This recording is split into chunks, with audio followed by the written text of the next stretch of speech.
Bonjour à toutes et bonjour à tous et merci encore de nous suivre sur notre chaîne YouTube. Aujourd'hui, nous faisons une conférence avec My Private Coach App.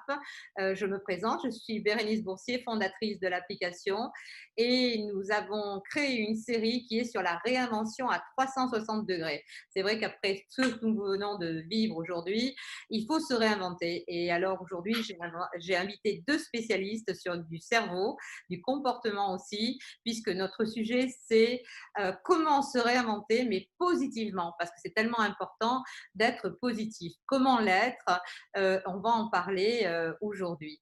J'ai Sébastien Dupont, qui est top, qui est expert en technique d'optimisation du potentiel.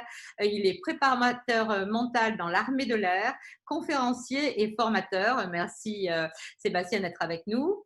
J'ai Merci à vous. aussi invité Ala Poedi, qui est executive coach, spécialiste du comportement positif. Merci beaucoup aussi Ala d'être avec nous aujourd'hui.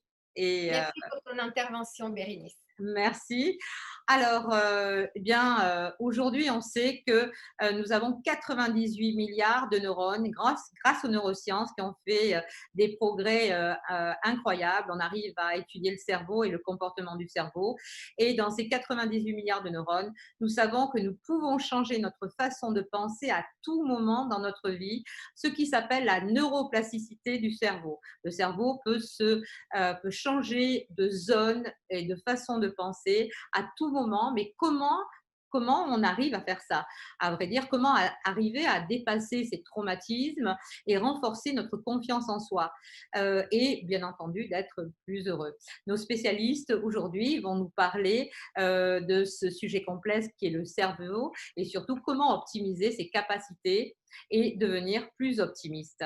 Sébastien, qu'est-ce que tu peux nous dire là-dessus, toi qui as une grande expérience dans l'armée, donc des personnes qui ont des traumas, qui vivent ou qui ont vécu la guerre et qui doivent revenir sur leurs pieds et essayer d'aller bien dans leur vie au quotidien après.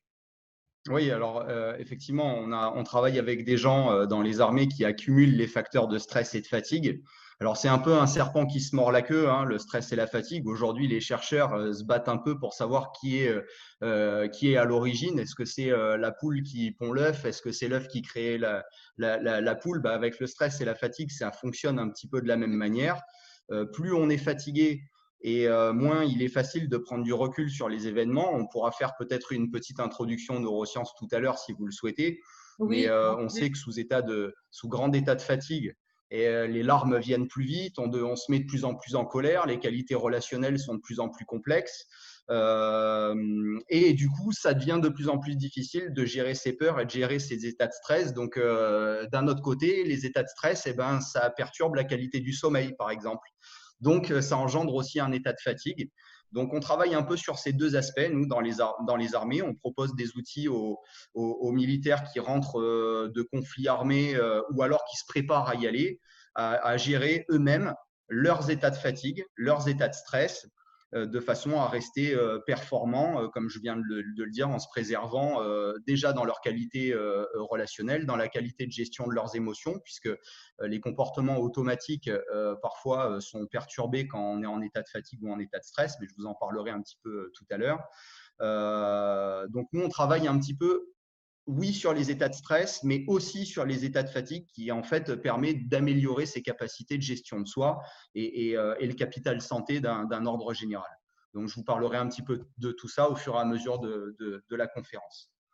d'accord. Donc, et tu nous donneras aussi peut-être tout de suite quel est un outil pour que ces personnes qui ont vécu des états de stress arrivent à aller mieux. Est-ce que tu peux nous donner un truc que tu mets en place pour optimiser leur faculté positive?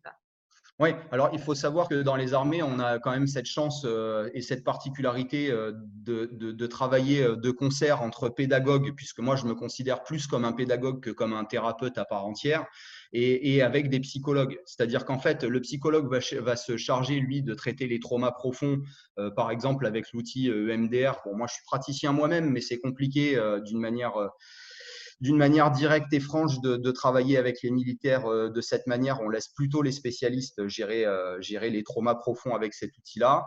Donc, c'est vraiment un travail collaboratif entre le thérapeute spécialiste du trauma type syndrome de stress post-traumatique, hein, puisque maintenant, on parle beaucoup de ça dans les armées. Et malheureusement, on en parle beaucoup, y compris maintenant dans le secteur civil depuis 2015 et la vague d'attentats, puisqu'il y a une grosse résurgence de syndrome de stress post-traumatique sur le secteur civil à cause des traumas profonds que la France connaît depuis quelques temps. Moi, je travaille un peu plus d'une manière prophylactique, si je peux me permettre de parler comme ça, c'est-à-dire plutôt en prévention des traumas pour que les gens puissent anticiper les stress, les facteurs de stress ou les comportements de stress ou les réactions de stress qu'ils pourraient avoir sur le terrain. Donc, on est plutôt sur du travail soit préventif, soit sur de la gestion du symptôme, alors qu'on va laisser… Alors, la gestion du symptôme, ce n'est pas moi qui vais le traiter, c'est qu'en fait, je vais donner des pistes aux gens pour qu'ils puissent s'approprier certains outils pour pouvoir gérer des tensions musculaires, des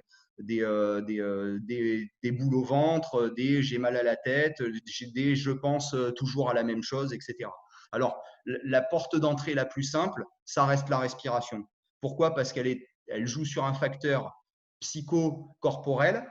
Il y a une porte d'accès très physiologique puisqu'on joue sur la mise en action du système nerveux parasympathique qui a donc le gros objectif de créer un état de détente assez rapidement. Mais surtout, c'est très facile d'accès et très facile à apprendre et à s'approprier certains outils. Alors, si vous voulez, je peux vous donner un outil tout de suite. Si vous avez un état de tension tout de suite et que vous avez besoin de vous défaire assez rapidement de cet état de tension, je vais vous demander de vous focaliser sur 3 points de détente. Ça va être le relâchement de la mâchoire. Vous pouvez le tenter tout de suite. Laissez la mâchoire se détendre et les dents se desserrer. Laissez les épaules se relâcher. Donc là, on est sur un deuxième étage respiratoire, comme si vous portiez de la lourdeur dans vos bras et que vos bras étaient de plus en plus attirés par le sol. Et je vais vous demander ensuite de mettre de l'élasticité dans votre ventre et de respirer autour ou dans votre nombril, comme si vous cherchiez finalement à améliorer l'élasticité, la souplesse de votre région abdominale. Et laissez-vous comme ça bercer pendant quelques instants par une respiration abdominale douce et confortable.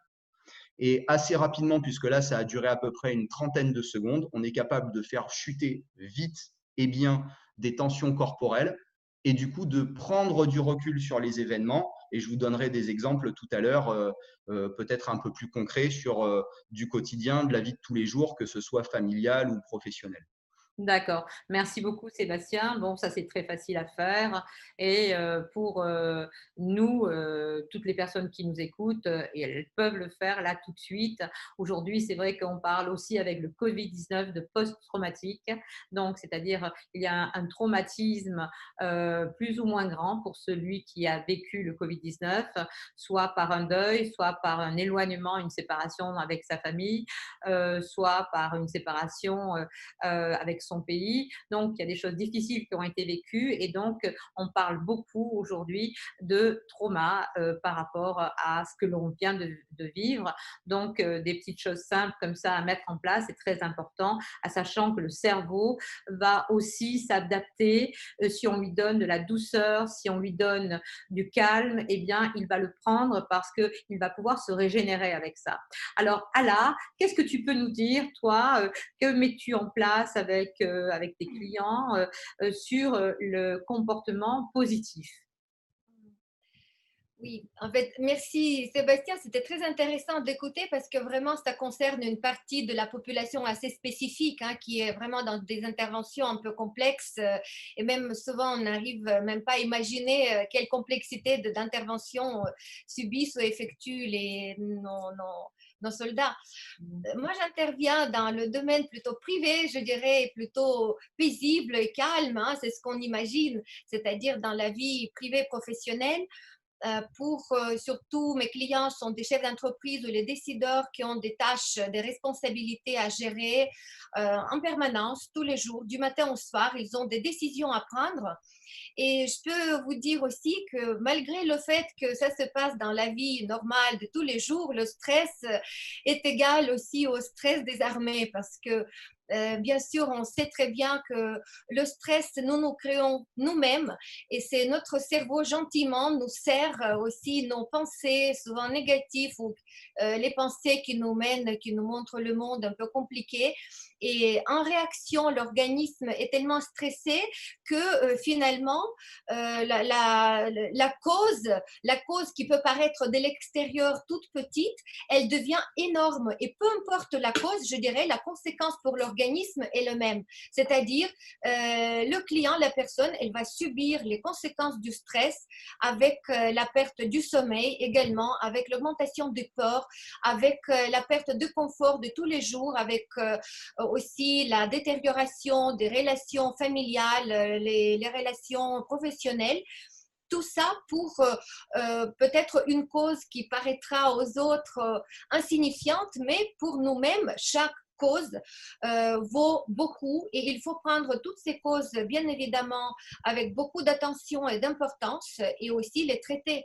Donc, mes interventions concernent ces personnes et dans le travail, on revient à l'essentiel, on revient à soi-même et c'est là où, à l'intérieur de nous, en fait, nous avons toutes les solutions. Nous avons les solutions à tous nos problèmes qui existent ou les problèmes éventuellement que nous allons nous créer. Et l'essentiel, je dirais, c'est d'abord revenir à soi-même et comprendre en fait qui je suis, qu'est-ce que je fais là, quel est le sens de mes actes, de ma vie. Mais dans le sens très pratique, hein, sans aller dans les peut-être laisser jouer son imagination aussi, ça aide beaucoup, mais tout simplement trouver le sens de sa vie de tous les jours. Et à partir de là, on se réapproprie sa vie, c'est-à-dire on essaye, on vraiment prend les choses en main.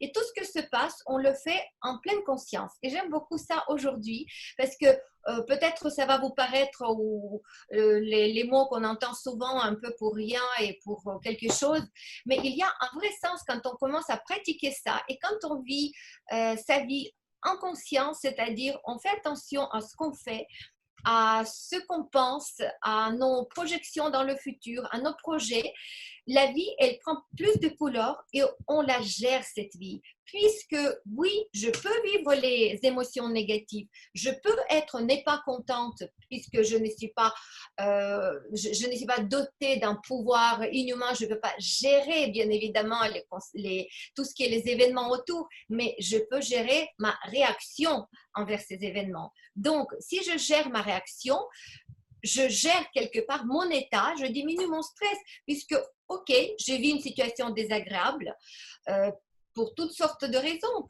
parce que quelqu'un m'a agressé ou parce que j'ai prévu faire quelque chose et ça n'a pas marché, ou tout simplement j'étais trahie, même dans une relation familiale, amoureuse ou dans le monde professionnel. Ok, les gens peuvent me faire ça, là je ne peux pas gérer ces personnes, mais je peux gérer moi-même. Et donc, je n'agis pas à ça d'une manière catastrophique parce que je sais que c'est ma vie et demain, il aura un autre jour. Et même si aujourd'hui, ça me fait mal, j'accepte ça, oui, ça me fait mal, mais par contre, demain, je vais réussir, je vais me réveiller et je ferai autre chose parce que c'est moi qui décide. C'est moi qui gère mes émotions. Ce n'est pas les émotions qui m'englobent et qui m'étouffent quelque part. C'est moi qui les gère. Et aussi, j'ai beaucoup aimé la technique que Sébastien vient de donner. Moi aussi, j'ai ma petite technique parce que comme chaque coach, on a nos petites astuces et nos techniques à donner aussi à nos coachés pour gérer cette peut-être arrivée du stress, anxiété d'un coup qui arrive et on se sent très anxieux, on a une boule qui se crée au ventre. Moi, je propose à tout le monde aussi, vous pouvez le faire avec moi, comme on est dans les techniques. C'est tout simplement aussi, on se met tout droit, hein, on ouvre les épaules et on lève les yeux au ciel si on va le ciel, si on ne va pas le ciel, si on n'a pas la fenêtre juste au plafond. Et on respire 3 fois très profondément avec le nez et on expire par la bouche. Et ça fait...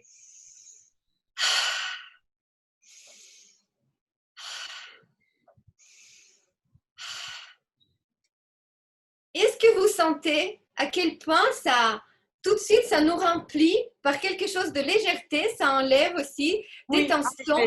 En hein. effet, le fait de se relever comme ça, de relever la Ouais, tête, ça, lever la ça tête, ça détend la colonne vertébrale, il me semble, ouais, et surtout, ça ouvre les poumons. Donc, c'est vrai qu'on se sent bien. Alors, ouais. merci Ala, je voulais revenir un petit peu sur ça, c'est-à-dire sur les émotions négatives. Bien entendu, nous avons tous des émotions négatives. Il y a quelques années, une scientifique américaine a fait a écrit un papier, je ne me rappelle plus son nom, sur les émotions négatives qui sont la peur, la tristesse, la colère. Il faut les accepter. On doit les accepter parce que Oui, ça fait absolument. partie de la vie. C'est-à-dire que quand on accepte une émotion négative, on va plus facilement la transformer et ça ne va plus devenir l'ennemi de la personne. Mhm, Que si on mhm, ne l'accepte pas, eh bien, on va buter là-dessus et on va dire je ne veux pas être triste, je ne veux pas, mhm, j'en ai marre d'être énervée, je veux changer de comportement. Mais à vrai dire, on s'est créé un mur qui ne permet pas au cerveau de dépasser ce comportement-là. Alors, elle en avait parlé et aujourd'hui on le sait en tant que coach ou en tant que psy. Donc, que quand on accepte une émotion négative, on va pouvoir la transformer. Donc, mhm, et ça fait mhm. partie aussi de la thérapie. Qu'est-ce que tu en penses, Sébastien? Oui, alors déjà, ce qui est important, c'est de comprendre, et là je suis entièrement d'accord avec toi, Bérénice, à partir du moment où on l'accepte, c'est surtout qu'on envisage qu'elle peut avoir une utilité, cette émotion-là. Alors que si on la refuse, ça veut dire qu'on finalement, on se dit qu'elle ne sert à rien, au contraire, elle nous embête plutôt qu'autre chose. Alors c'est vrai qu'elle nous embête, puisqu'elle est souvent difficile à vivre dans le corps, par exemple, et ça peut être une sensation qu'on peut gérer. Comme par exemple, tu parlais à là tout à l'heure de la boule au ventre. Alors oui, alors effectivement, il s'agit de l'accepter et de lui donner une signification, une utilité. Le problème, c'est que c'est tellement gênant des fois que c'est pas si simple.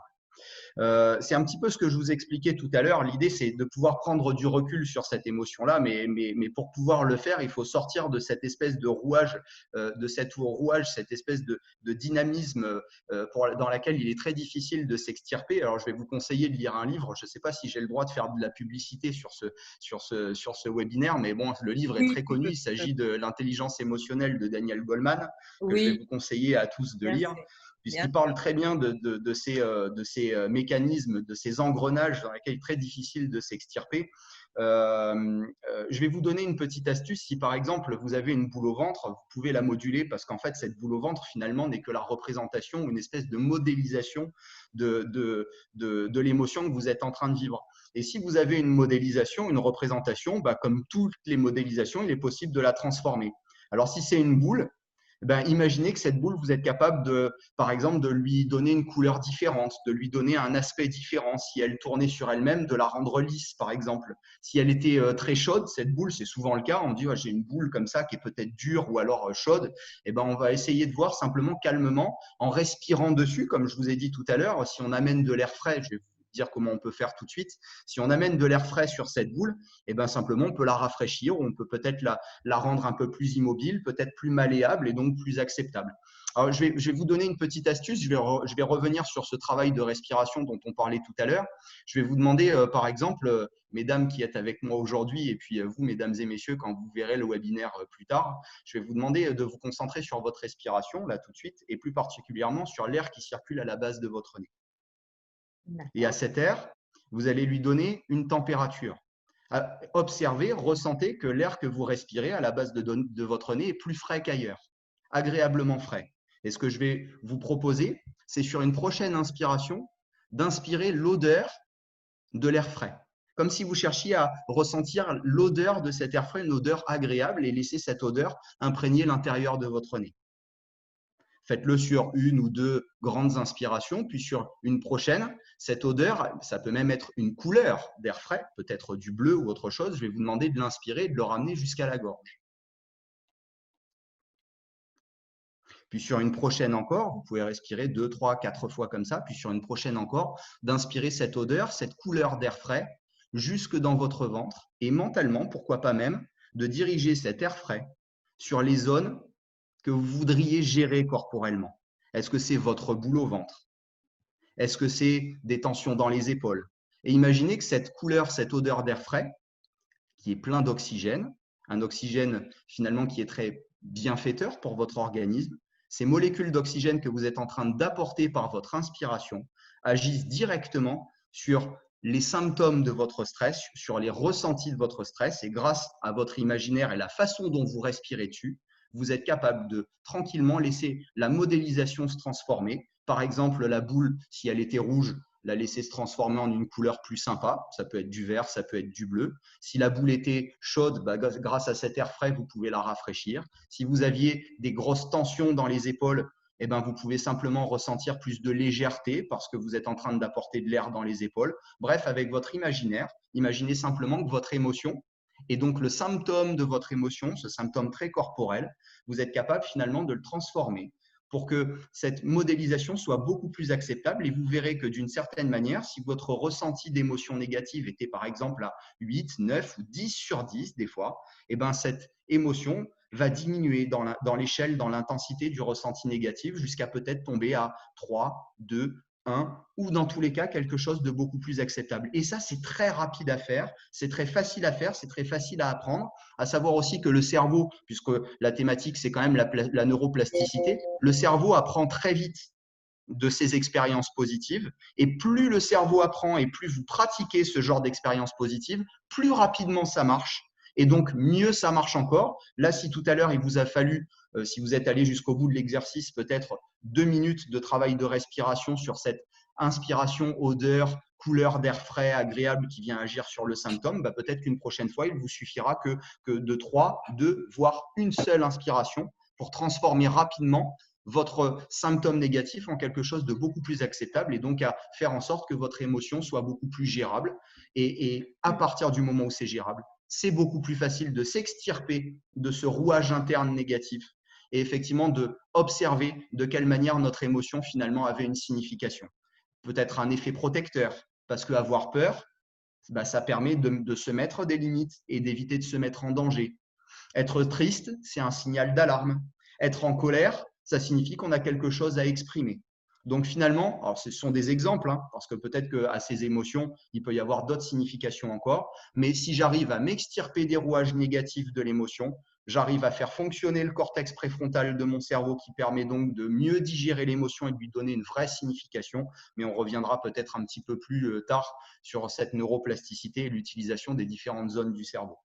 D'accord. Voilà. Merci Sébastien, parce que là, tu nous apprends déjà et tu apprends à tout le monde à contrôler ses émotions, comme tu l'as dit tout à l'heure, Ala, et pas que les émotions te contrôlent. On a le pouvoir de contrôler ses émotions et de passer d'un état négatif, un état de mal-être, à un état de mieux-être. Donc, on a tous un pouvoir. Le tout, c'est de savoir par quel chemin aller et de trouver les bons outils pour y arriver. Je me permets, Bérénice, d'appuyer ce que tu viens de dire. C'est très intéressant. C'est que tu as un langage qui est extrêmement pragmatique et moi, ça me convient. Tu n'as pas parlé d'un état de mal-être à un état de bien-être. Tu as parlé d'un état de mieux-être parce qu'il faut être très pragmatique. Quand il y a quelque chose qui est très difficile à vivre, c'est pas parce que je fais 3 minutes de respiration que de suite, je vais être très positif, etc. Par contre, on s'engage sur un chemin. Et là, ça, pour moi, ça me convient bien. J'avoue que j'ai un peu de mal avec certains de mes collègues ou peu importe qui parlent d'un état de changement instantané sur des techniques un peu magiques comme ça. Moi, je C'est pas préfère vrai. parler de mieux-être Alors plutôt que voilà. de bien-être parce Bien. qu'il y a un état de progressivité Mhm. et finalement, on est responsable de ça. Et moi, j'aime bien cette notion de progressivité et de se mettre sur le bon chemin. Et après, bah, finalement, ce sera le client, le patient qui sera ensuite libre d'avancer à la vitesse à laquelle il souhaite et surtout à la vitesse à laquelle il est capable d'aller sur ce chemin du mieux-être qui peut devenir effectivement après du bien-être. Mhm. Effectivement. Bien sûr, comme tu l'as dit, et on le sait, le cerveau va s'habituer à être mal, à aller mal. On est habitué, moi je le vois sans arrêt, des gens qui sont habitués parce qu'ils ne savent pas qu'ils peuvent aller mieux. On ne le sait pas, mais quand on pose des questions, et surtout posez-vous la question, est-ce que vous êtes allé bien une fois dans votre vie? Donc, est-ce que vous êtes allé bien? Posez-vous la question. Rappelez-vous au moins une fois dans votre vie, lorsque vous étiez bien, lorsque vous souriez, que vous riez même, que vous étiez bien. Eh bien, quand on se rappelle de ça, on va se réassocier à la personne. C'était pas l'autre, c'était pas le voisin, c'était pas le copain, la copine, c'était soi-même. Donc, on va se réassocier à soi-même et le cerveau se rappelle, il se rappelle ce qui est pas bon, mais il se rappelle ce qui est bon aussi. Il va se rappeler que vous êtes capable d'aller bien, que vous êtes capable de rire, que vous êtes capable d'être bien dans votre peau. Donc, il faut aussi se réassocier à soi-même. Comme je sais que tu travailles beaucoup avec les militaires, puisque tu es dans l'armée de l'air. Donc, bien entendu, ces gens-là qui ont vécu des choses difficiles, très difficiles, et qu'ils arrivent de leur mission eh bien, un peu cassés, même très cassés quelquefois, non pas simplement physiquement, mais moralement, eh bien, leur rappeler qu'ils ont eu aussi des bons moments dans leur vie. Peut-être c'était pas maintenant, bien entendu, mais c'était il y a peut-être 10 ans, il y a peut-être 15 ans, lorsqu'ils étaient ados, lorsqu'ils étaient plus jeunes ou lorsqu'ils se sont mariés, s'ils sont mariés, ils ont souri et c'était bien eux. Donc, c'est vrai que le cerveau, c'est votre meilleur ami comme votre meilleur ennemi. Donc, connectez-vous en permanence à ce qui est bon, mais n'allez pas le chercher ailleurs, mais allez le chercher chez vous-même. Donc, comme tu l'as dit, Ala, justement, nous avons toutes les ressources en nous. C'est pas la peine de prendre une béquille à l'extérieur. On a besoin, on se dit, tiens, pour aller bien, il me faut changer de pays, il me faut changer d'homme ou de femme. Pour aller bien, eh bien, il faut que je gagne au loto beaucoup de millions et puis là, ça ira très, très bien. Pour aller bien, j'ai besoin d'une grande maison. Oui, peut-être, mais d'abord, il faut trouver sa paix intérieure. Il faut trouver son bonheur intérieur, sa positivité intérieure. Donc, on peut avoir une grande maison, si on est triste, malheureux et négatif, elle servira à rien. Ça sert à rien. Donc, Absolument. voilà, on a toutes les ressources à l'intérieur et donc aujourd'hui, vous apprenez que votre cerveau, ça va devenir et ça peut devenir en permanence votre ami et votre meilleur ami à l'intérieur de vous-même. Vous l'avez, il est là. Donc, il est là, il est en haut, tout vient d'ici, hein, à vrai dire. Et donc, par des techniques très simples que vous êtes en train d'apprendre avec nos deux spécialistes, eh bien, vous allez changer l'état mental de votre cerveau. Donc, je ne vais pas rentrer dans le cortex préfrontal, comme tu l'as dit tout à l'heure, bien sûr, parce qu'on a plein de fonctions dans le cerveau, mais on peut, tout au long de sa vie, puisqu'on a 98 milliards de neurones, plus ou moins, on peut recréer de nouveaux circuits neuronaux, on appelle ça. Parce que c'est vrai qu'on travaille toujours et on pense toujours de la même façon. Et c'est pour ça que beaucoup de gens, et vous êtes parmi ceux-là peut-être, font toujours les mêmes schémas de vie. Ils font toujours les mêmes rencontres, les mêmes problèmes. Donc, et ils ont toujours les mêmes personnes dans leur vie qui sont négatives. Mais pourquoi? Ça vient peut-être pas des autres, ça vient peut-être de vous-même. Et donc, le cerveau s'est habitué à vivre cette médiocrité, cette négativité. Et à vrai dire, après, on le prend pour soi et on pense que c'est comme ça. On se met une étiquette. On se met une étiquette.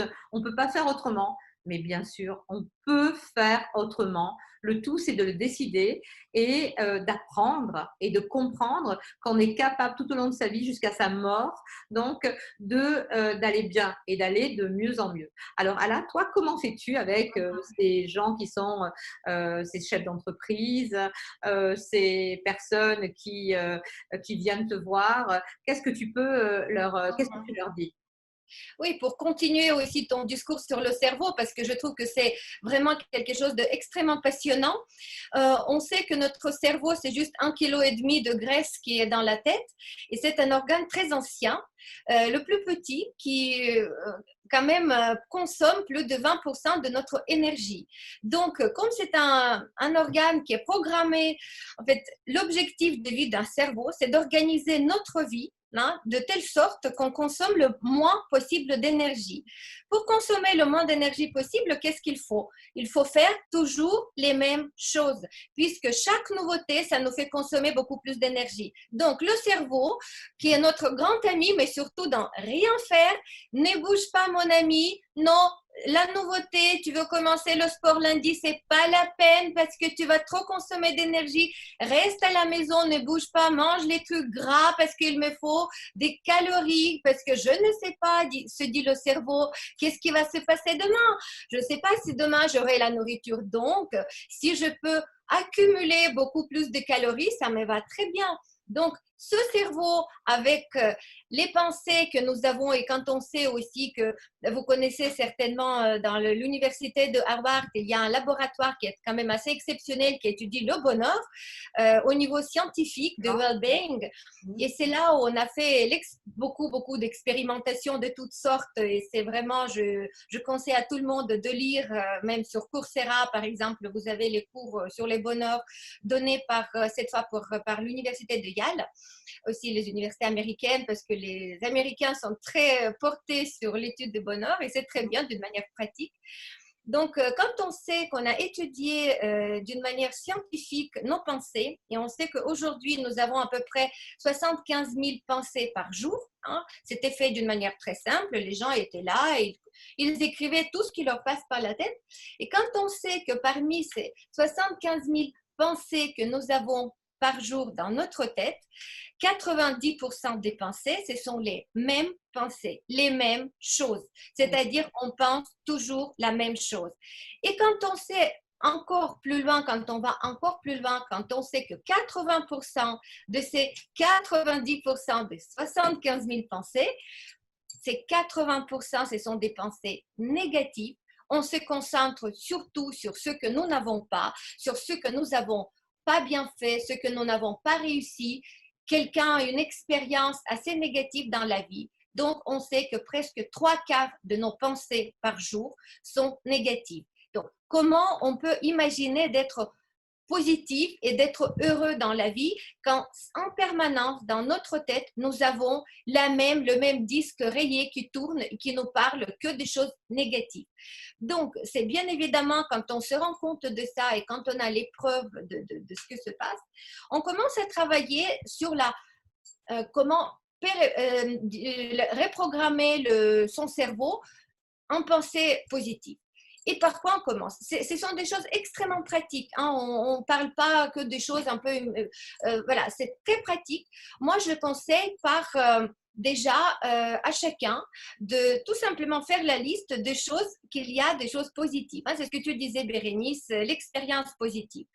Et on prend et on se dit aujourd'hui, je fais la liste de tout ce que j'ai. Et c'est vraiment des petites choses. J'ai de l'eau dans mon robinet, voilà, ça c'est une expérience positive parce qu'il y en a que je vois aussi en consultation qui viennent et qui disent rien ne va, en fait, ma vie elle est horrible, rien n'est bien dans ma vie. Et alors et on commence à reprendre par les petites choses, dit bon, mais vous êtes venu comment? En rendez-vous en voiture, donc vous avez une voiture, c'est déjà pas mal, vous avez pu remplir de l'essence, mettre l'essence dans la voiture, c'est déjà un bon point, donc vous avez vos enfants qui sont en bonne santé, parfait, c'est très positif. Regardez, vous êtes habillé, votre chemise, elle est très jolie. Donc, vous l'avez choisie. C'est un point positif. Et on commence par les petites choses. On liste tout ce qui est positif. Et à partir de là, il est vrai qu'il y a déjà les pensées qui viennent. OK, j'ai déjà tout ça. Très bien. Qu'est-ce qu'on fait avec cette liste? Je conseille par la suite de remercier tous les soirs, à la fin de la journée, on écrit une sorte de liste de gratitude, de remerciement par tout ce que j'ai vécu de bien et positif dans la journée. Donc, j'écris merci pour cette rencontre efficace, merci pour le petit déjeuner délicieux, merci parce que ma voiture a bien démarré, elle n'a pas été bloquée comme il y a une semaine, merci parce que ma femme m'a embrassé sur la joue, ou mon homme m'a appelé pour me souhaiter une bonne journée. Toutes les petites choses, même insignifiantes, on essaie de les marquer. Et ce que j'ai remarqué, ce qui est vraiment extraordinaire, les personnes, les clients que j'ai vus qui étaient les plus dans les situations un peu de désespoir suite à des complications professionnelles ou même des ruptures aussi amoureuses dans leur vie privée, quand on commence à se dire que le soir, il faut que je fasse la liste de remerciements, du coup, la conscience se restructure de telle manière que dans la journée, on commence à remarquer les choses positives. C'est-à-dire, OK, on marque ça comme si on accumulait déjà une liste théorique dans sa tête pour la mettre par écrit le soir. Et j'insiste sur le point qu'il faut le faire par écrit, parce que l'écriture aussi, c'est l'une des activités humaines qui est une chose extraordinaire. Nous maîtrisons ça, ça ne nous coûte rien du tout. Nous avons juste besoin d'un crayon ou d'un stylo et aussi un bout de papier. Et écrire, ça nous met dans notre l'humanité, puisque quand on étudie le cerveau, on sait très bien qu'il y a aussi nos points rudimentaires quelque part en profondeur qui sont exactement les mêmes bouts de cerveau que le cerveau de reptile. Et nos peurs viennent surtout de là parce que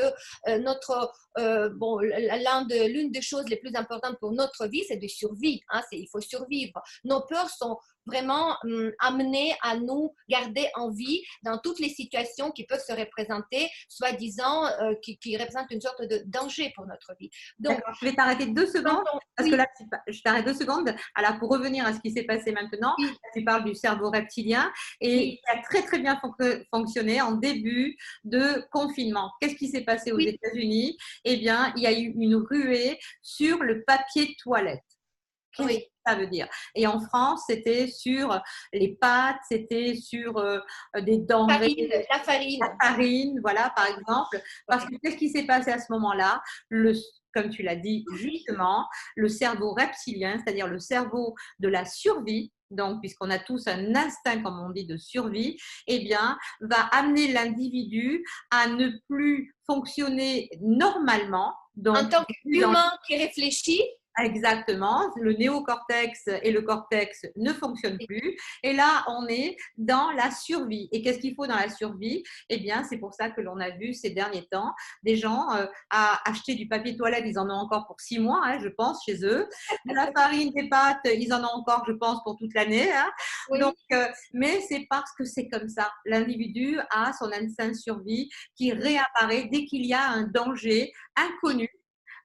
Et que l'individu se sent attaqué. Et certainement, Sébastien, tu dois voir ça avec les militaires qui reviennent, qui ont vécu des guerres ou des missions difficiles. Donc, à ce moment-là, ils ont dû vivre ça. Tu vas nous en parler tout à l'heure. Et je voulais voilà, juste pour finir sur cette partie, parce que tout le monde n'est pas allé chercher les papiers de toilette ou la farine, hein, quand même, on a remarqué. Donc, il y a une partie de la population, il y a une partie de... Oui, beaucoup, même en France, mais même partout dans le monde entier, on a vu les images assez rigolotes, je dirais. Mais ça veut dire qu'on arrive à contrôler son cerveau reptilien par d'autres réflexions très humaines. Voilà, justement, la gestion des stress. Et quand je parlais de l'écriture, c'est très important, c'est mon troisième astuce et je vais les répéter là dès que je finis. Je conseille aussi de faire, c'est les pages matinales, c'est-à-dire tous les matins, quand on se réveille, et si on sent que on se réveille avec la tête lourde ou avec les pensées un peu aussi négatives en disant il y a des choses à gérer ou je n'ai pas les reproches qu'on fait soi-même ou on se projette à l'avenir parce que on se dessine l'avenir souvent en négatif grâce à nos pensées négatives qui vivent en nous en permanence, hein, tout est lié. Donc, le matin, je conseille de prendre tout simplement un cahier ou une feuille de papier où on écrit sans construire les phrases, sans donner le sens, rien du tout, même avec les fautes d'orthographe, ça n'a aucune importance. On écrit, on devient humain, on prend le contrôle, l'humain prend le contrôle sur le reptile qui veut survivre et on écrit les mots, les phrases, les pensées, les visions, tout ce qui nous passe par la tête jusqu'à l'épuisement. Je dis à peu près, ça nous fait 3-4 feuilles A4, on peut s'arrêter plus tôt, mais au bout de 3 feuilles A4, on arrive à une sorte d'épuisement et vous verrez à quel point c'est magique parce que vous vous levez, vous êtes libéré de tout ça et vous avez plus d'énergie et cette énergie va vous permettre de construire votre journée d'une manière plus constructive. Donc voilà, pour répéter les 3 astuces que je viens de donner, c'est le matin, les pages matinales, écriture spontanée, chaotique, mais tout ce qui passe par la tête, jusqu'à l'épuisement des pensées. Quand vous commencez à penser qu'est-ce qu'il faut que j'écrive, vous arrêtez. C'est bon, vous êtes au bon moment. Et aussi, bien évidemment, la liste de choses que nous avons positives dans notre vie. Et cette liste, vous pouvez en rajouter, mais sans fin, parce que vous verrez à quel point vous êtes riche déjà. Vous êtes riche de vos émotions, des gens qui sont autour, des bonnes intentions, des événements, des rêves, des pensées. Et aussi, troisième chose, c'est cette liste de gratitude, remerciements le soir avant d'aller se coucher et même au lit parce que j'ai mon cahier de remerciements. J'ai toujours de très beaux cahiers qu'on m'offre déjà et comme ça je les remplis avec un beau stylo. C'est un moment de pur plaisir et je remplis par les gratitudes à tout ce que j'ai tout ce que je remercie de la journée, tout ce que j'ai vécu. Et vraiment, ça vous facilite la vie parce que c'est ça des petits points qui créent votre vie positive. Parce que l'idée, c'est quoi? C'est d'être tout simplement dans le confort et dans l'équilibre avec soi-même. Ne pas se mentir et retrouver, quand vous retrouvez cet état, cet élan, cette vague, là où vous êtes tout simplement confortable à l'équilibre, voilà, on peut commencer à parler du bonheur. Hein? Sébastien, qu'est-ce que vous en pensez? Et puis en plus, Ala, merci, tu es vraiment très représentative de ce que tu viens de dire parce que tu es très lumineuse, tu es très souriante et c'est vrai qu'on a envie d'être comme toi. Merci, merci, merci encore. Alors Sébastien, est-ce que tu peux rebondir et tu peux nous parler encore, bien entendu, donc de cette plasticité neuronale et lâcher ce qui fait mal pour aller vers le bien. Donc, c'est possible. Alors, vas-y. Oui, je vais quand même préciser juste une petite chose. Attention, parce que oui, alors c'est vrai que je suis militaire, mais j'interviens en conférence aussi dans les entreprises et auprès des particuliers, hein. Oui, Alors, par contre, l'avantage que j'ai, c'est que j'ai une expérience on va dire, de situations peut-être un peu extrêmes dans le contexte ou avec donc du coup, des fois, des réactions extrêmes. Donc, ça me permet de meubler ou plutôt de comprendre des fonctionnements justement un peu extrêmes du cerveau.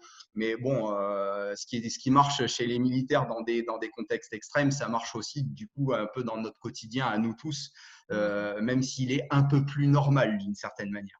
Alors, oui, je vais effectivement corroborer tout ce que Ala vient de dire, parce que déjà l'écriture, effectivement, c'est super important de travailler avec l'écriture, parler d'écriture intuitive, mais le gros avantage, c'est qu'en fait, l'écriture nous permet aussi de prendre le temps de prendre du recul. Parce que si je laisse les pensées défiler, elles vont très très vite, alors que quand je les écris, finalement, j'ai le temps de les observer, ces pensées. Ah tiens, là, j'ai le temps de les regarder, j'ai le temps du coup, des fois, parfois, de les corriger. Donc ça, c'est vachement sympa.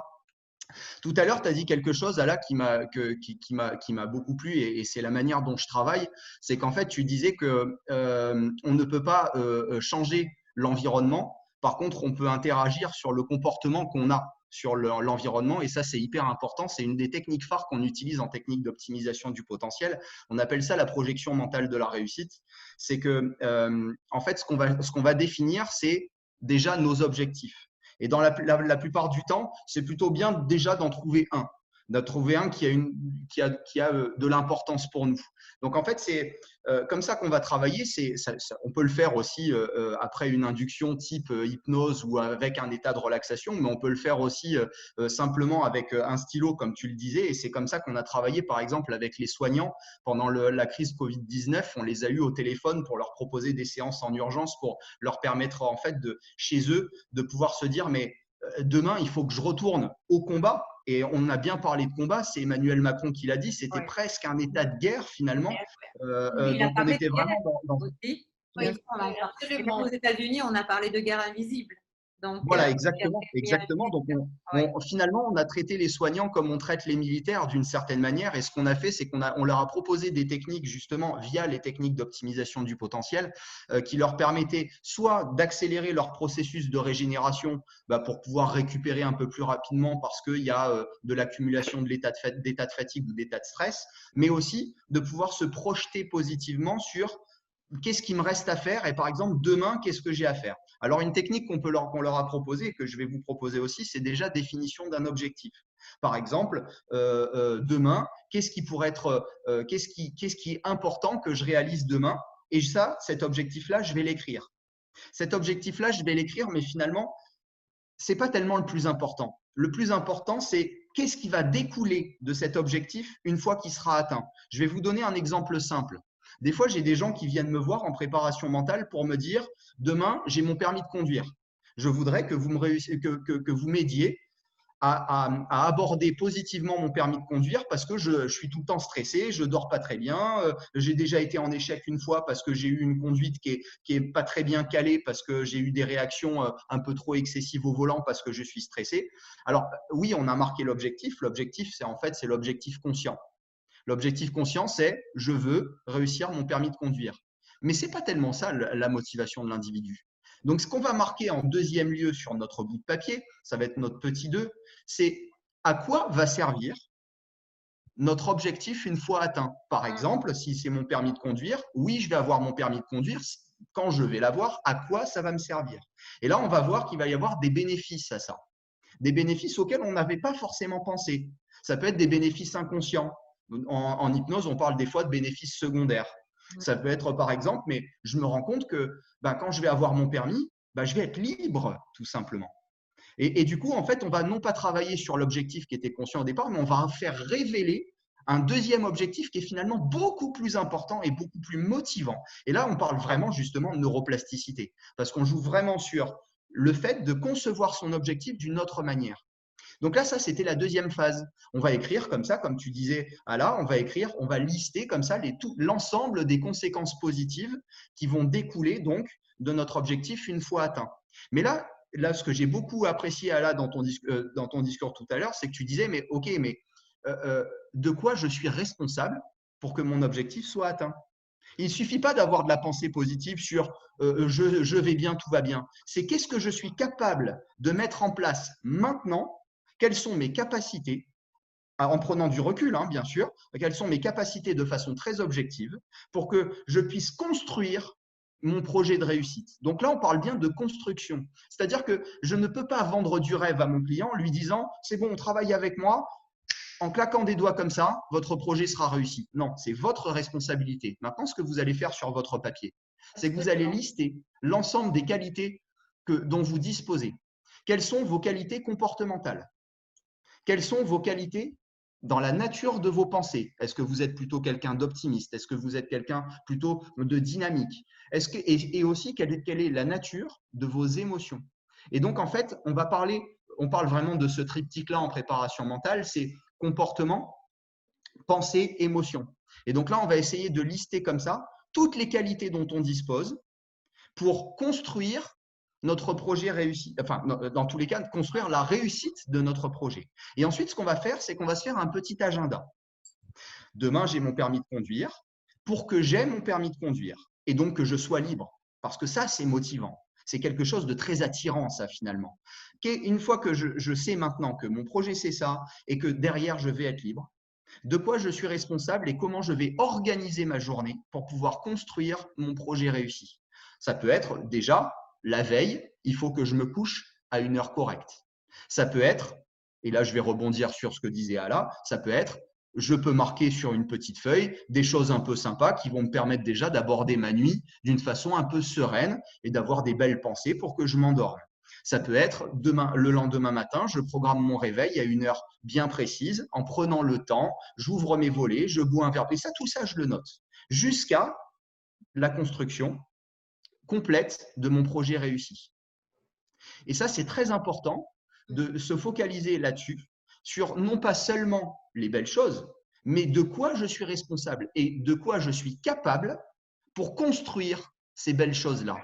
Parce qu'à partir du moment où je perds la notion de capacité, pour ceux qui sont spécialistes du stress, c'est une notion de stress parce que le stress naît à partir du moment où je sens des aptitudes chez moi pour faire face à un environnement et un contexte. Donc là, on se redonne en fait d'une certaine manière un sens, ça c'est important, mais aussi des aptitudes pour pouvoir construire notre réussite et notre quotidien. Donc soit on le fait sur, comme tu disais Ala tout à l'heure, sur un objectif important qui va avoir lieu demain, ou alors un objectif important qui va avoir lieu dans une semaine ou d'un mois. On évite les projets trop éloignés dans le temps parce que généralement, ce n'est pas très motivant. Je vais vous donner l'exemple concret d'un étudiant. C'est plus facile pour lui de se préparer pour des partiels qui ont lieu régulièrement plutôt que d'imaginer dès septembre le baccalauréat qui aura lieu au mois de juin prochain, même s'il est important. Quand c'est trop loin, j'y attache pas forcément d'importance et j'ai tendance à procrastiner dessus. Donc, c'est plus facile de se projeter sur des objectifs à court terme que des objectifs à long terme. Donc, choisissez des objectifs plutôt comme ça, à court terme, plutôt réalisables. soyez pragmatique et objectif. Il faut que ces projets-là soient dans vos cordes. Si je suis un marathonien qui a passé mes entraînements pour faire 3 heures au marathon, si demain je m'inscris au marathon pour faire 2h30, a priori, je vais partir au casse-pipe. Et quand je vais m'en apercevoir, mes performances vont d'autant plus se dégrader. Donc surtout, on reste pragmatique et objectif. Et voilà, je viens de vous donner donc à peu près une technique comme ça en réutilisant le stylo d'Ala, et parce que ça me plaît bien, mais on peut faire autrement. On peut le faire debout et faire avancer la personne étape par étape. Voilà, on peut faire Bien avancer la sûr. personne étape par étape à chaque fois qu'il y a finalement on avance vers le projet ou que la personne a l'impression qu'elle est en train de construire son projet, on la fait avancer comme ça, ou on lui fait monter des marches d'un escalier, par exemple. Il y a plein de choses à faire. Ou alors on peut utiliser la transe hypnotique ou l'état de relaxation, comme on le dit en technique d'optimisation du potentiel, pour que les effets soient d'autant plus forts, puisqu'on sait que en état de relaxation, en état d'hypnose, il y a des freins conscients qui ont tendance à tomber. Donc, c'est d'autant plus facile de travailler comme ça sur de la préparation mentale. Donc voilà, je viens de vous donner comme ça une petite piste. Je vais simplement rappeler définition de l'objectif, conséquences positives de l'objectif. Et là, j'ai tendance à être vraiment exhaustif. Il faut vraiment que la liste soit longue parce qu'il y a plein de choses qui peuvent apparaître. Ensuite, je vais lister l'ensemble de mes aptitudes, mes qualités, qu'elles soient physiques, intellectuelles, physiologiques, comportementales, cognitives, émotionnelles. Et ensuite, je vais organiser tout ça sur un espèce d'agenda qui va me permettre de construire un planning de construction, comme ça, d'agencement de ma journée ou de ma semaine, peu importe, qui va me permettre d'arriver jusqu'à mon objectif atteint. Voilà. C'est super, merci. Merci beaucoup, Sébastien. C'est vraiment, je voulais rebondir parce que ça me parle. C'est exactement les techniques aussi que j'utilise, bon, peut-être expliquer un peu différemment. Et surtout, voilà, la seule chose que je voudrais aussi rappeler à tout le monde, parce que les gens vont dire, oui, tu parles des super techniques, il y a une qui conseille d'écrire, l'autre qui conseille faire un plan. Oui, exactement, parce que ce sont des choses hyper simples. Mais la différence, c'est dans quoi? La différence, c'est qu'il y a les uns qui le font et les autres ne le font pas, tout simplement. Et chaque fois, quand on se le rappelle, quand on le fait, bah après, il y a un miracle qui arrive, on gère, on passe les examens, on est en pleine forme, on dort bien, on gère les relations. Pourquoi? Parce qu'on se concentre là-dessus et on fait des choses. Voilà. Et les choses, c'est pas très sorcier, je dirais. Alors, super, merci. Ok, alors donc ce que tu étais en train de dire, et toi aussi Sébastien, c'est-à-dire que la répétition est importante, c'est-à-dire on entend parler de répétition, la répétition donne l'excellence. Donc Oui. on est tous passés par apprendre à marcher. Donc l'enfant, quand il apprend à marcher, il est tombé, il y a une étude qui marque, je crois, 10 000, plus ou moins 10 000 fois avant de se relever et de tenir debout. Et après, eh bien, ça devient un homme qui va rester debout et qui a appris à marcher. Mais donc, pour apprendre, eh bien, il faut répéter les choses, les répéter, les croire aussi. Et ce dont vous venez de parler, c'est-à-dire que tout le monde, toutes les personnes là qui nous écoutent aujourd'hui peuvent le faire, même si vous allez mal, même si vous avez été traumatisé, même si vous pensez que votre vie est terminée, que vous n'y arriverez plus jamais. Eh bien, ce sont des pensées limitantes que vous avez. Donc, ok, elles sont là, d'accord. Bon, elles sont là, ne vous battez pas avec, c'est trop compliqué, d'accord. Elles sont là, mais essayez de passer à autre chose, puisqu'il y a des façons très, très faciles donc de gratitude, de ressources que l'on a. Et comme tu l'as dit, Sébastien, tout ce que l'on doit faire doit être atteignable.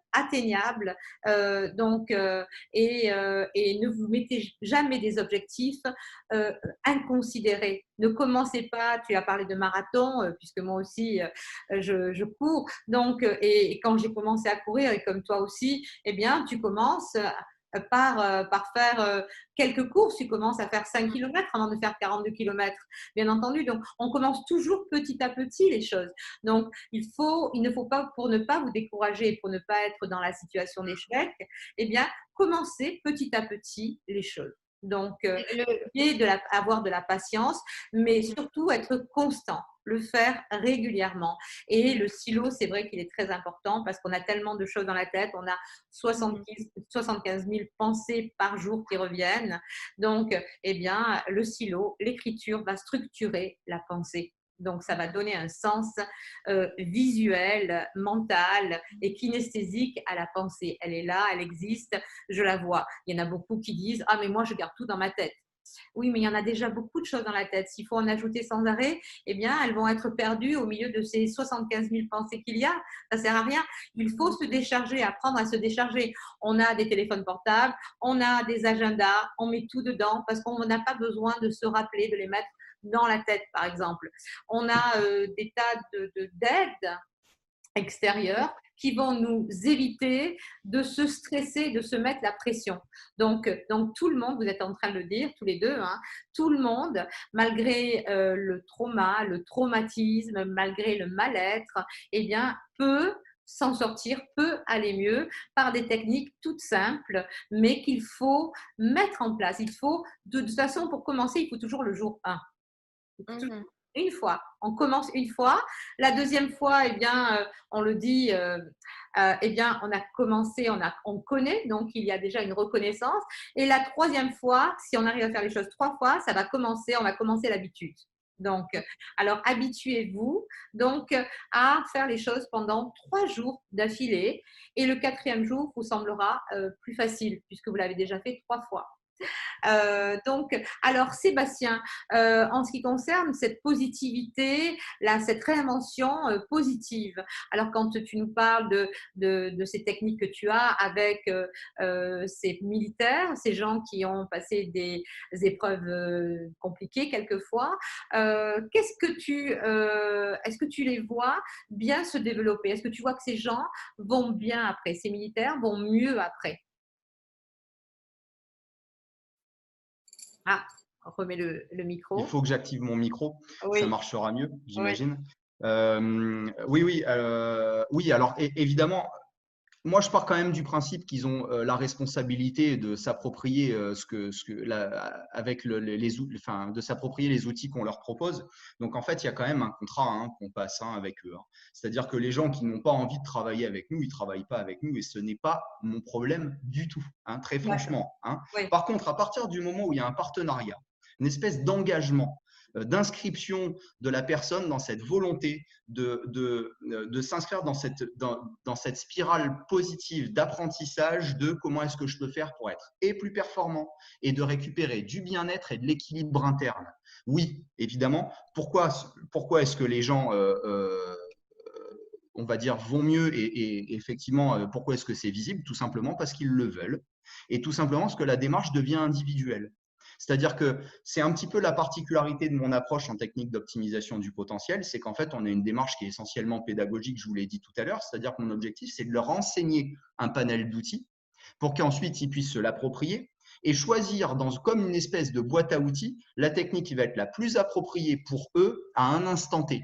C'est-à-dire, ça peut être savoir se relaxer quand il le faut, savoir améliorer sa qualité du sommeil quand il le faut, savoir aussi se dynamiser quand il le faut, se dynamiser physiquement ou psychologiquement. Et là, ils vont choisir en fait la technique que je leur ai apprise et qu'ils auront peaufiné boîte à outils quand ils en auront envie. Mais en autonomie, ils n'ont pas besoin de moi. Donc, ça veut dire que la démarche est très personnelle. L'engagement, du coup, devient très intéressant de la personne dans la séance. Et effectivement, quand ça se passe comme ça, quand il y a une répétition, puisque tu parlais de la répétition, quand il y a une répétition de la personne sur certaines techniques, finalement, elles deviennent de plus en plus ancrées. On parle presque limite de réflexe pavlovien.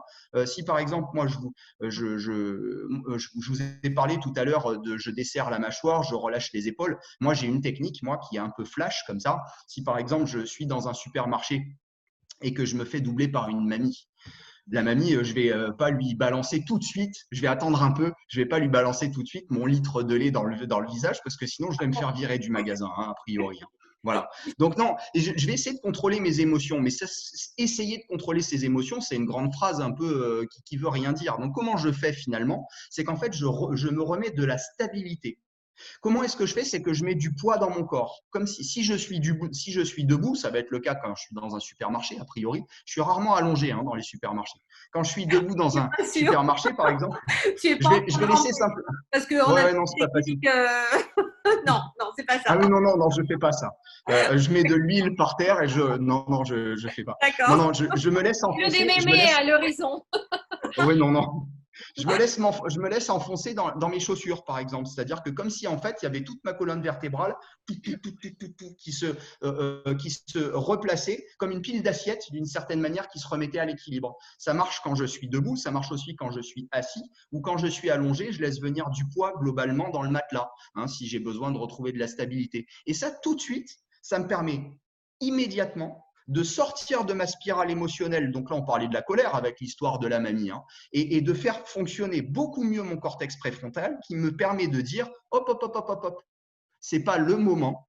Le moment n'est pas bien choisi pour envoyer ton pack de lait dans le visage de cette pauvre dame qui finalement peut-être ne t'a même pas vu. Donc, et ça peut sauver de certaines situations, hein. Donc, le truc, c'est qu'en fait, ça, je l'ai répété. J'ai répété plein de fois cet exercice-là. Et finalement, j'ai simplement besoin juste de le ressentir une demi-seconde pour que immédiatement, pouf, je puisse me sortir de ma spirale émotionnelle et prendre immédiatement du recul, prendre de la hauteur sur les événements, simplement par une approche très corporelle. Je mets du poids dans ma colonne vertébrale, dans mes chaussures ou par exemple dans ma tête, dans l'oreiller ou des choses comme ça. Et par la répétition, comme tu le disais, par l'entraînement, on obtient effectivement des effets qui sont très rapides. Mais pour ça, il faut que la personne soit engagée dans le processus d'apprentissage. Oui, j'ai bien compris où est-ce que tu voulais en venir. J'ai vécu ta séance comme une expérience. J'ai apprécié l'expérience. Maintenant, je me l'approprie. Je m'entraîne pour que je sois autonome et pour qu'en définitive, au bout d'un certain moment, je n'ai plus besoin du praticien et que je sois donc capable de gérer mon quotidien, de préparer mes objectifs. Et donc, comme je le disais, j'apprends à me relaxer, me dynamiser quand il faut pour que je puisse gérer finalement mes états internes et physiques toute la journée. Voilà. D'accord. Donc, on a bien compris, Sébastien, que si vous rencontrez Sébastien au supermarché, eh bien, Vous risquez rien. évitez-le. Non, justement. C'est-à-dire, si vous me voyez prendre une grande inspiration et que vous voyez mes épaules retomber, ça va. Si par contre, vous ne voyez pas ça, effectivement, faites un écart. Voilà. Voilà, on fait un écart, on fera un écart. Ok, très très bien. Donc, ce que tu as dit, Sébastien, c'est, je résume, je synthétise, c'est-à-dire il faut vouloir les choses. On ne peut pas Exactement. obliger, on peut pas obliger quelqu'un à aller bien s'il ne veut pas aller bien. Donc, il faut le vouloir. Et pour le vouloir, il faut le savoir aussi. Il faut savoir qu'on peut aller bien. Parce que bien sûr, le vouloir, mais si on ne sait pas, si on se dit oui, je veux aller bien, mais comment je fais? Donc, il faut aussi rencontrer les bonnes personnes qui vont vous diriger dans cette direction-là. Alors, justement, je me permets juste de conclure là-dessus. Oui. J'adore les processus d'intellectualisation des choses. En général, je donne des cours sur le stress. C'est-à-dire que si j'ai quelqu'un qui vient en consultation pour du top, même de l'hypnose, peu importe, hein, d'une certaine manière, j'adore lui donner des billes en fait pour comprendre les phénomènes. Parce qu'à partir du moment où je pense, c'est une croyance hein, peut-être de ma part, mais dans tous les cas, mon expérience me fait dire que ça marche assez souvent. À partir du moment où la personne a du recul sur des mécanismes qu'elle ne comprend pas à l'origine, ça lui permet en fait de normaliser, de désacraliser d'une certaine manière sa spirale émotionnelle et ses stress. Et pour moi, c'est assez intéressant de passer par ces processus un peu d'intellectualisation. Et c'est pour ça que les conférences, comme on est en train de le faire, où on explique des choses en ce moment aux gens, ou alors dans les entreprises, quand on va faire des webinaires ou des conférences en ligne, ou même en présentiel, eh ben, je pense que ça porte grandement ses fruits parce que ça permet de prendre du recul finalement sur tout ça. Et pour moi, c'est assez important. Donc, on joue aussi un petit peu là-dessus, c'est sur l'apprentissage théorique de certains mécanismes. Alors, certes, hein, c'est peut-être pas la peine de rentrer dans quelque chose de très précis, de très scolaire ou voire même trop scientifique, mais je pense que c'est important de faire prendre conscience de certaines choses aux gens parce qu'en plus, ça les engage dans le processus. C'est toujours, encore une fois, ce phénomène d'engagement dans le processus. Mais pour, effectivement, comme tu le disais, d'une manière globale, si je veux aller mieux, il faut vraiment que j'en ai envie parce que c'est important pour moi. Il faut que ça ait du sens parce que si on m'oblige à être là, c'est un petit peu comme, tu sais, hein, si tu fais de l'arrêt du tabac par l'hypnose, si c'est ton mari qui t'envoie avec moi en séance simplement parce qu'il voudrait que tu arrêtes de fumer, mais que toi, au fond de toi, tu as toujours envie de fumer, c'est pas tellement sûr que les processus que je vais mettre en place avec toi, ils fonctionnent. Il faut vraiment que toi, tu en aies envie parce qu'il faut que ta motivation soit très intrinsèque. On parle de motivation intrinsèque là, hein. Donc, ouais, pour moi, ça me semble essentiel. Il faut qu'il y ait Oui, de l'engagement de la personne dans le processus. l'engagement est très important. Et aussi, lorsque vous êtes dans un processus, que vous avez démarré un processus de changement, eh bien, changez aussi d'entourage. Parce que quand on ne va pas bien, automatiquement, on va attirer et on est avec des personnes qui ne vont pas forcément bien, qui sont aussi elles-mêmes négatives, qui ne sont pas tellement ressourçantes.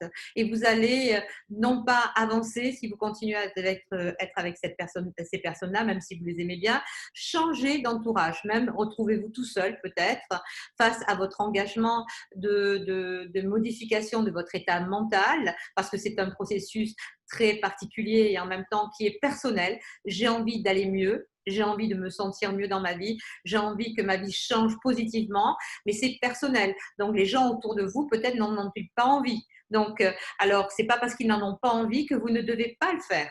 Donc, écoutez ce que vous voulez et c'est très important. Et après, commencez le processus. Et plus vous allez rentrer dans ce processus, ce travail d'aller mieux, de lâcher ce qui ne vous sert à rien, c'est-à-dire cet état négatif. Et vous allez aussi attirer de nouvelles personnes, attirer des personnes qui ont aussi eux-mêmes peut-être vécu un processus qui est similaire, mais qui vont bien et qui vont aussi vous ressourcer. Donc, il y a tout un environnement aussi qui va changer. Donc, est-ce que Ala, tu peux nous en parler de ça? Oui, bien sûr, surtout l'entourage, c'est extrêmement important, comme tu viens de dire, parce que quand on sait que nous sommes une sorte de la somme de 5 personnes que nous fréquentons le plus en ce moment, donc on peut aussi se poser des questions sur ce que nous voulons être dans la vie et ce que nous sommes dans la vie. Parce que si quelqu'un, par exemple, voudrait maigrir, mais il est toujours avec les personnes qui, à chaque fois, mangent, je sais pas, les choses très caloriques, qui ont des dîners aussi de plusieurs plats, etc., ce sera impossible de perdre ces kilos superflus. Ou si quelqu'un ne fume pas, il est entouré par ceux qui fument, à un moment ou à un autre, il va commencer à fumer parce que c'est obligatoire. C'est notre cerveau, il fonctionne de cette manière parce qu'il s'approprie de son entourage pour prendre comme les exemples pour créer après ces dominantes qui vont aussi prendre les décisions. En fait, bon, on va pas aller plus loin là-dessus, mais quand on sait que avant qu'on décide quelque chose, notre cerveau a déjà pris une décision pour nous, là, ça peut faire quelque part peur, mais n'allons pas jusque-là, la vie est belle. Et Ouais. aussi, ce que je voudrais rajouter, c'est que, en effet, on peut arriver à cet équilibre, on peut se réinventer à partir du moment où on réfléchit sa vie, on a la responsabilité de sa vie, on contrôle sa vie, on sait ce qu'on fait, quand on a trouvé son sens de la vie. Et je dirais que c'est ça pour moi aussi, quelque part, la définition du bonheur, c'est de savoir maîtriser ses émotions, aussi être honnête avec soi-même. Et c'est là aussi, je vous donnerai une petite devoir à faire à la maison. Voilà, parce que quand même, il faut continuer et prolonger cette réflexion aussi après. Mmh. Essayez de trouver votre définition du bonheur. Dites-vous pour vous, qu'est-ce qui me rend heureux? À partir de quand je me sens heureux? C'est quoi le bonheur pour moi? Et vous verrez que c'est pas si simple que ça de répondre. Et aussi, je dirais que bon, c'est ma vision du bonheur, hein, elle est très personnelle, mais elle vient aussi de plusieurs années de pratique, d'études, d'observation. Je vois que le bonheur n'est jamais à l'extérieur. Et à partir du moment où on sent que notre bonheur est à l'intérieur de nous, indépendamment de avec qui on est, où on est, on part quelque part, tu disais avant, par rapport à si on déménage quelque part, on quitte une ville, oui, mais on amène toujours soi-même dans une autre ville. Et donc, tout se passe à l'intérieur de nous. Et quand on sait que aucune quantité d'argent, aucune chose la plus magnifique ne nous rend pas heureux, c'est là où on s'est dit, bah, en fait, voilà, la vie, c'est quoi? Et c'est ce sens-là, votre réponse à ce que est le bonheur pour moi, pour chacun d'entre vous. Peut-être à partir de là, il faut commencer à chercher aussi quelques infos, les astuces qui peuvent vous aider et aussi le mot magique qui a été répété plusieurs fois aujourd'hui est faire des choses. Parce que la différence entre je sais mais je ne fais rien, c'est égal je sais rien. En fait, tout ce qu'on a appris, si on ne l'applique pas, si on n'utilise pas en pratique, si on ne met pas ces choses en pratique, ça ne sert à rien. C'est comme si on ne le savait pas. C'est exactement la même chose. Donc, comprendre ses besoins et aussi faire des choses. Voilà, c'est ce que je souhaite à tout le monde.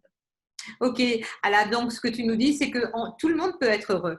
Le tout, c'est Absolument. de le savoir Mais déjà, quand on oui, vous le dit. oui, le Voilà. bonheur, c'est le travail. Il faut se dire qu'on n'est jamais heureux comme ça. Le bonheur, ça se travaille.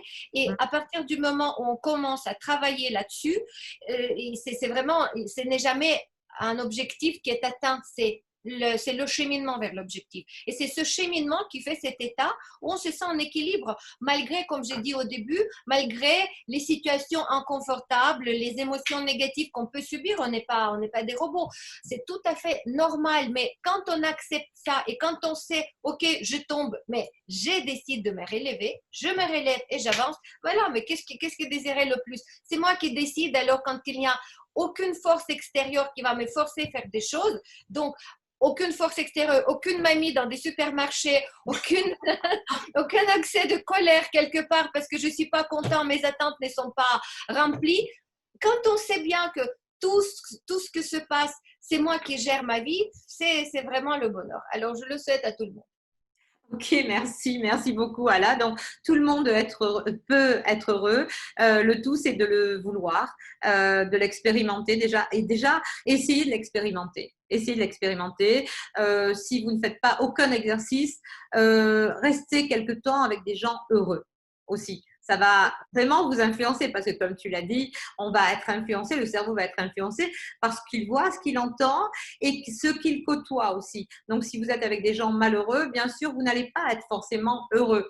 Donc, mettez-vous, rejoignez des groupes de gens sympas, heureux, avec lesquels vous partagez des moments agréables. Ça va vous apprendre à recommencer à sourire, à être plus positif, à aller mieux aussi.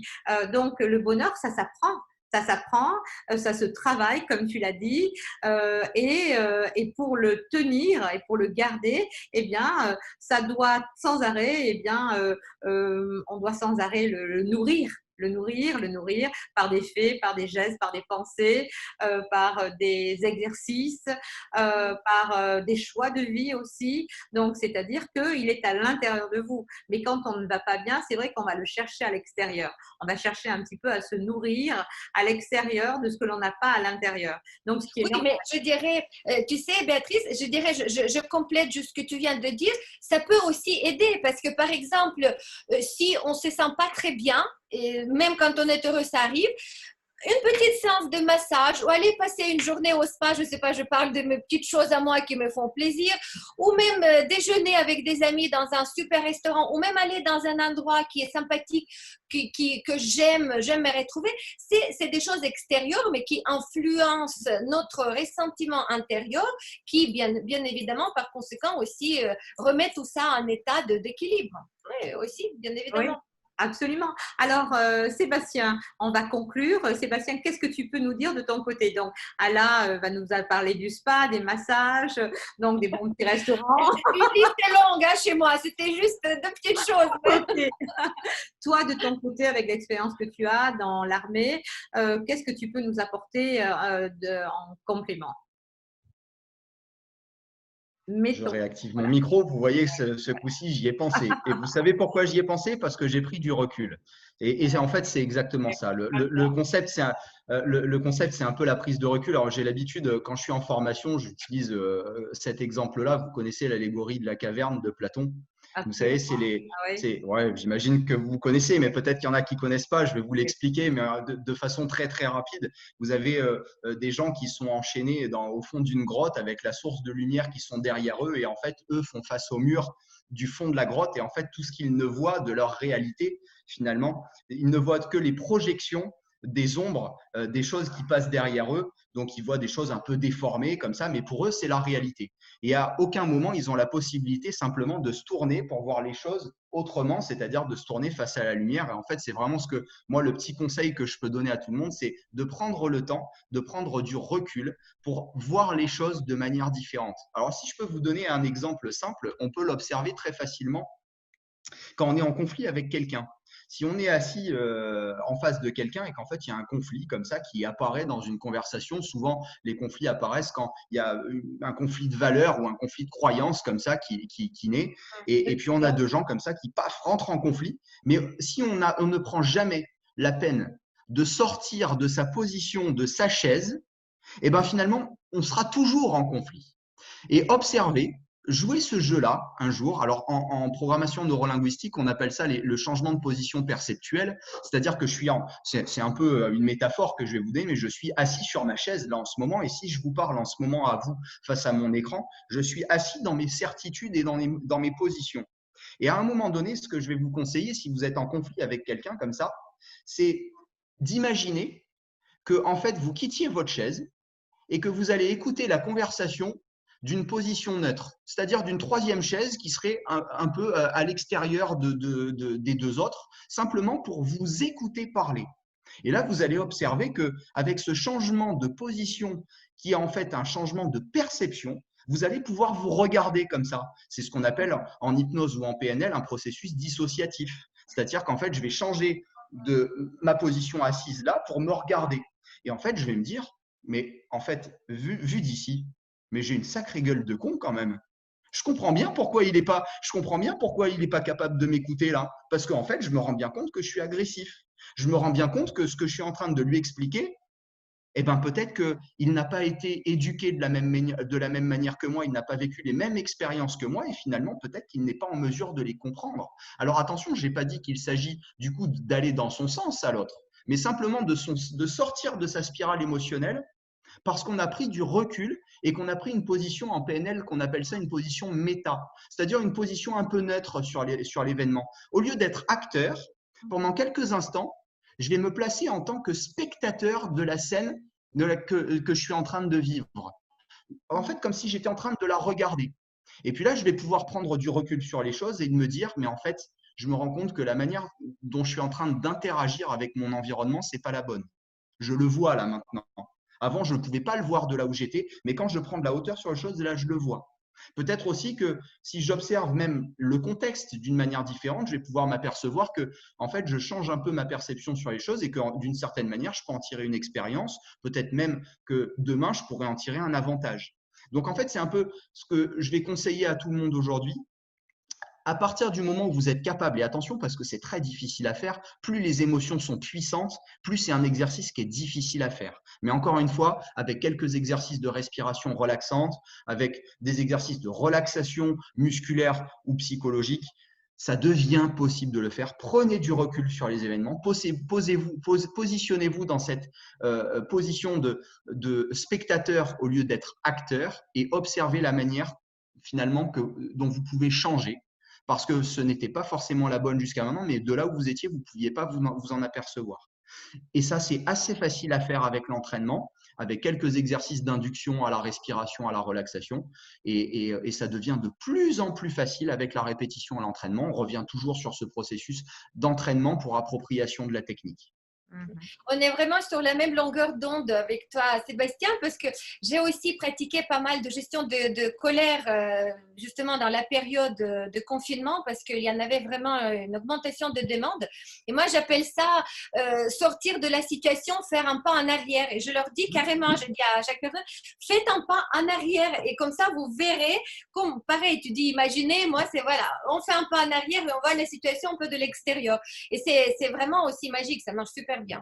Oui, alors physiquement, malheureusement, c'est pas toujours possible de le faire parce que quand on est en réunion, par exemple, on peut pas physiquement s'extirper de la réunion, sauf si on a la permission de le faire. Mais par contre, on peut imaginer qu'on le fait. Si par exemple, on est sur un moment, un tour de table où c'est pas à nous de prendre la parole, on sent qu'il y a la colère qui monte comme ça. Et si dès que je sens qu'il y a cette colère-là, j'en prends conscience et je me dis, mais au moment où on va me donner la parole, si je reste dans cette colère, mais ça va être une catastrophe. Personne ne va pouvoir me comprendre. Je risque d'aller au clash, je risque d'aller au conflit. Et en fait, ça va être une espèce de spirale comme ça négative. Donc, je sens cette colère-là. C'est pas le moment de prendre la parole. Tant mieux, j'en profite.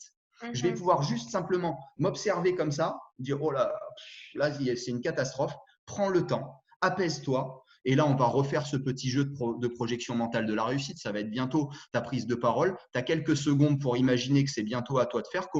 Qu'est-ce que tu peux mettre en place maintenant pour que ta prise de parole soit efficace et en sortant donc de cette colère-là. Donc, c'est un ensemble comme ça, imbriqué de petites techniques qui sont assez faciles à mettre en place. Adaptable à chacune situation qu'il faut Voilà, adapter. exactement. moi, j'intervenais auprès d'associations, voilà, pour la gestion des conflits, des maltraitances à l'intérieur des familles. Et c'est là où, voilà, je dirais, en réalité, parce que souvent ça se passe vis-à-vis, hein, on est en face de la personne à la maison. Et c'est là où je dis, mais tout simplement, sortez un pas en arrière. Et j'ai eu des retours aussi fabuleux. Ouais. Et bien, juste pour compléter ce que vous avez dit tous les deux, qui est la même chose, en psychologie, on va faire une dissociation du moi, c'est-à-dire que là, c'est toujours un pas en arrière, c'est-à-dire au lieu de s'associer à moi et ma colère, moi je suis en colère, moi je vais mal, moi j'ai peur, eh bien, on va se parler à la deuxième personne du singulier. Tu, alors on va se tutoyer, donc on fait donc une dissociation et donc un pas en arrière, ou bien on fait un pas encore plus lointain qui va être le il. On va se parler à la troisième personne du singulier et on va se dire tiens, alors Allah ou alors Bérénice, tiens, comment elle est Bérénice? Donc comment elle devrait faire ça et ça. Dissociation, on se dissocie de l'émotion négative dans laquelle on est. Et donc ça, c'est très, très facile. On peut le faire n'importe où, n'importe quand. Dès qu'on est dans un état qui va vous paralyser, un état qui est difficile à vivre. Donc, eh bien, juste respirer un peu et puis se dire, bon, alors, qu'est-ce que tu as à faire? Donc, à ce moment-là, on n'est plus associé à l'état négatif dans lequel on était auparavant. Eh bien, écoutez, on va terminer cette conférence sur la réinvention à 360 degrés par My Private Coach App. Et je vous remercie beaucoup. J'espère que ceux qui nous ont écoutés, eh bien, auront compris qu'ils peuvent changer, qu'ils peuvent aller vers le bonheur. La route, eh bien, est là devant vous. Prenez-la. Donc, elle est longue, elle est pas longue. Enfin, ça dépend des individus. On est tous très différents, comme vous l'avez dit tous les deux. Mais elle y est, elle existe, elle existe. Donc, prenez-la, essayez et vous verrez. Donc, peut-être que vous allez vous habituer à être heureux. Donc, merci beaucoup, Ala, pour avoir participé à cette conférence. Ala Poétique, et coach spécialiste du comportement positif. Merci beaucoup. Et qui fait partie de My Private Coach App. Et merci beaucoup Sébastien, qui est top comme je l'ai dit, hein, il est top, c'est-à-dire il est expert en technique d'optimisation du potentiel et il fait partie aussi, il est sur l'application My Private Coach App. Merci beaucoup à tous les deux et j'espère que vous avez apprécié cette conférence et à bientôt. Au revoir.